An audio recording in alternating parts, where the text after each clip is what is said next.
بسم اللہ الرحمن الرحیم۔ حضرت جنید بغدادی رحمۃ اللہ علیہ نے ایک دفعہ شیطان سے ملنے کی آرزو کی اور اللہ سے دعا کی کہ مجھے شیطان سے ملا دے تاکہ میں اس سے ایک سوال پوچھ سکوں۔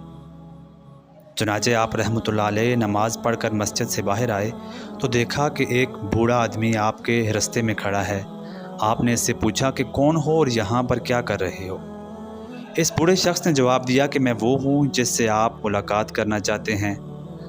حضرت جنید بغدادی رحمۃ اللہ علیہ سمجھ گئے کہ وہ شیطان ہے۔ آپ نے اس سے پوچھا کہ میرا ایک سوال ہے۔ شیطان کہنے لگا کہ پوچھیں۔ آپ رحمۃ اللہ علیہ نے فرمایا کہ بتاؤ، جب اللہ نے تم کو سجدے کا حکم دیا تھا تو تم نے سجدہ کیوں نہیں کیا، حالانکہ تم تو بڑے نیک بندے تھے؟ شیطان کہنے لگا کہ ہے جنید، تم تو بڑے توحید پسند اور خدا کے نیک بندے ہو، تم یہ سوال کیسے کر سکتے ہو، حالانکہ تم جانتے ہو کہ اللہ کے علاوہ کسی کو سجدہ نہیں کیا جا سکتا، جبکہ مجھے حضرت آدم علیہ السلام کو سجدہ کرنے کا کہا گیا تھا۔ حضرت جنید بغدادی رحمۃ اللہ علیہ فرماتے ہیں کہ شیطان کا یہ جواب سن کر میں حیران رہ گیا اور سناٹے میں پڑ گیا۔ میں سوچنے لگا کہ بات تو اس کی ٹھیک ہے، لیکن اس کو جواب کس طرح دوں؟ آپ رحمۃ اللہ علیہ فرماتے ہیں کہ مجھے لگا کہ میرا ایمان خطرے میں پڑ سکتا ہے۔ اسی دوران مجھے الہام ہوا اور اللہ کی طرف سے حکم ہوا کہ اسے کہو کہ توحید یہ ہے کہ دیکھا جائے کہ حکم دینے والا کون ہے اور کیا کہہ رہا ہے۔ بے شک حضرت آدم علیہ السلام کو سجدہ کرنے کا کہا گیا، مگر یہ حکم اللہ کا تھا۔